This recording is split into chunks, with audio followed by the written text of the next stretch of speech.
oregano, and it happens to be hemp.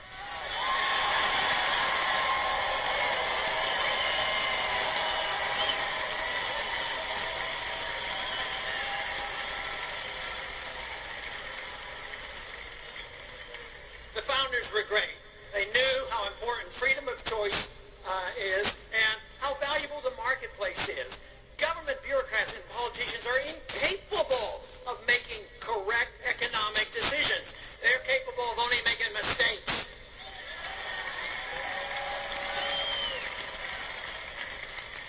This whole notion that the federal government has to tell us, what we can eat and drink and smoke leads to some other silly things. Because today, can you believe this? Can you believe that the federal government has regulations on the delivery of raw milk? Now that is real dangerous, giving you that much freedom that you can make up your own mind about whether or not you can drink whole milk. But there are restrictions and restraints, and it just goes on and on. And it comes from the concession that we need a little bit of government or a little bit of welfare. I've heard so many times over the years that, yes, I'm opposed to this welfare system, I'm opposed to this, unless you need it. But if you concede it and say, well, there's only a few people that need it, and there has to be a safety net. The problem with that argument is you assume it's going to be a small percentage of people that are going to get the help, but you've conceded 100% of the principle.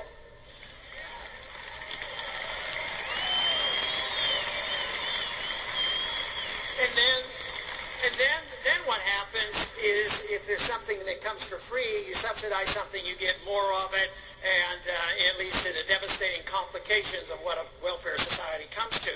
But not only that, is so often the good motivations, the moral high ground that the other side so often have, is it doesn't work out. It doesn't really help those people, whether it's domestic welfare or national and foreign welfare. What it generally helps are the people who are in power and in control in the corporations. If you have a housing program, and we've just witnessed what happens when the government gets involved in directing housing money and the malinvestment through the Federal Reserve. So what they do is they end up doing the same thing over and over again. And what we need to do is break up this cycle and say that we have to stop this, because if not, it'll bankrupt and destroy our country and destroy our liberties.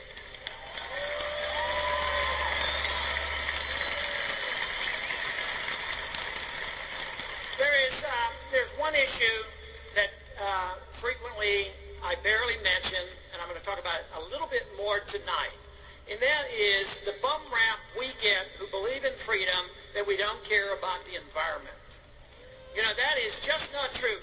The environment, if you think about it, has been damaged very often by bad federal government regulations. The dependency on government to build our rivers and our dams and our levees and say that government will take care of us, and they build them in the wrong places, and we have these consequences. But the environment can be protected by the marketplace and strict adherence to property rights. People do not...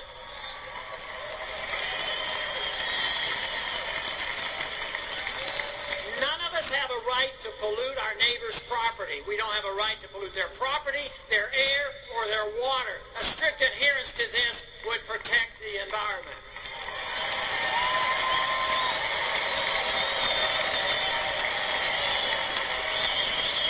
But just like in welfare, the corporations benefit. In some of the rules and regulations in the environment, certain corporations benefit by that as well. Somebody abuses the system. That's why government should be very minimal in protecting liberty. This does not give you license. Liberty is not license. It means that you have a right to your own life, but you don't have a right to do any harm to your neighbor's property or another person. That is the one limitation that we have.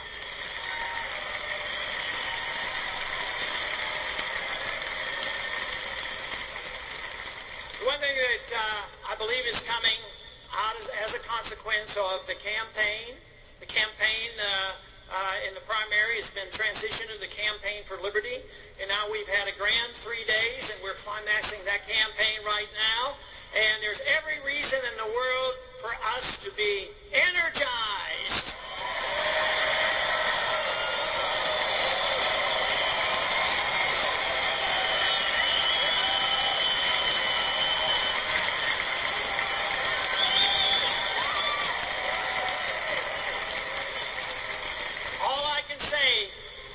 All I can say is a year and a half ago, I had no idea what it would lead to.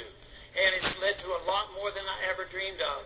But I firmly believe now that our day is coming.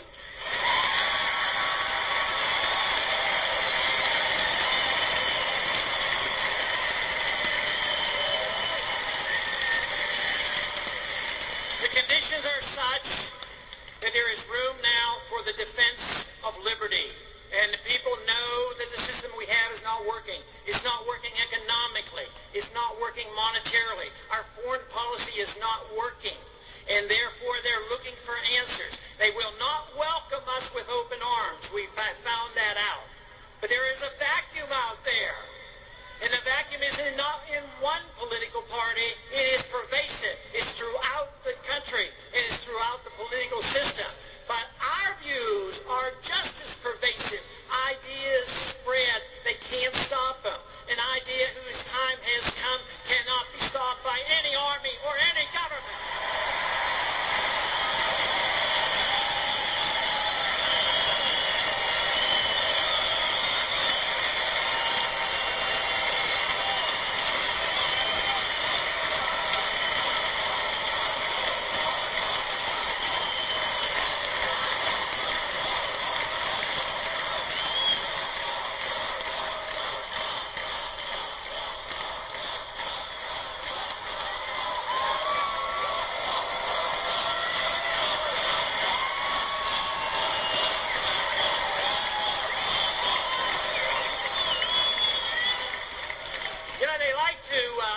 Describe us being on the fringe and a little bit kooky now and then, but isn't that rather strange? We talk about these strange things like balanced budgets, personal liberty, privacy, a sound national defense, defend this country. And they want to say that these are bizarre ideas, but it's time now for some just very good common sense. You know, they harp about the need to be around the world. And right now, the candidates out there in the major parties don't have really difference in their foreign policy. They both want more troops in Afghanistan. They really want to maintain bases in the Middle East for a long time. They want to threaten Iran. And lo and behold, both candidates now think we should send more of your money to Georgia to protect that oil line. And that's not the state of Georgia either. You know, I told somebody once, I said, here we are messing around with Georgia. Well, before we know it, we'll be sending troops over there, and our kids will be dying over there. And